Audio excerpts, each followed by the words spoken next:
Assalamualaikum warahmatullahi wabarakatuh. Di video sore hari ini, di depan saya ini saya lagi kedatangan pembongkaran shockbreaker. Nggak tahu shockbreaker apa ini mereknya, saya nggak tahu ini generik. Oke, ini shockbreaker merek generik untuk motor Vespa. Dimana shockbreaker ini mengalami kebocoran dan terlalu lama dipakai sama yang punya. Akhirnya shockbreaker ini mengalami baret pada khas hidrolik dan piston pun sudah terkelupas ya, bagian teflonnya. Teflon pada shock ini terkelupas. Jadi untuk shockbreaker ini sebenarnya sangat-sangat bagus ya, strukturnya.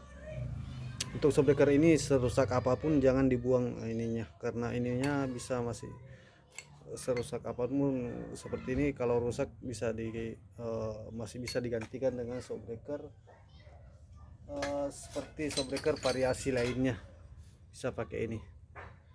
Jadi apapun rusaknya itu, asal bukan ini, tetap pertahankan ininya, karena bisa pakai DBS atau apa. Jadi untuk shockbreaker ini di sini saya telah mengganti khas hidrolik menggunakan isi dalam shockbreaker belakang mobil, dan ini pun pistonnya saya ganti dengan shockbreaker mobil ya. Ini shockbreaker mobil, kalau biasa orang lihat shockbreaker mobil seperti ini isi dalamnya, ini isi dalam shockbreaker mobil. Oke, jadi pesan saya, apapun hidrolik, apapun shockbreakernya itu, jika sesuai diameter piston atau model pistonnya, biarpun beda ya, biarpun beda model piston, tapi jika sesuai diameternya kita tetap bisa menggunakannya. Cuman kita harus mengubah ya sirkulasinya, karena jelas beda tekanan hidrolik mobil dengan motor ya teman-teman. Jadi di sini saya mengubah bagian sirkulasi supaya bisa menyesuaikan dengan sirkulasi shockbreaker Vespa ini. Dan saya sudah ngetes sendiri semua apa ya, saya sudah ngetes ribon dan tekanan klep pada piston ini sudah sesuai dengan yang sebelumnya ya, sudah sesuai dengan sebelumnya dan sudah sesuai dengan tekanan freeload dari shockbreaker ini.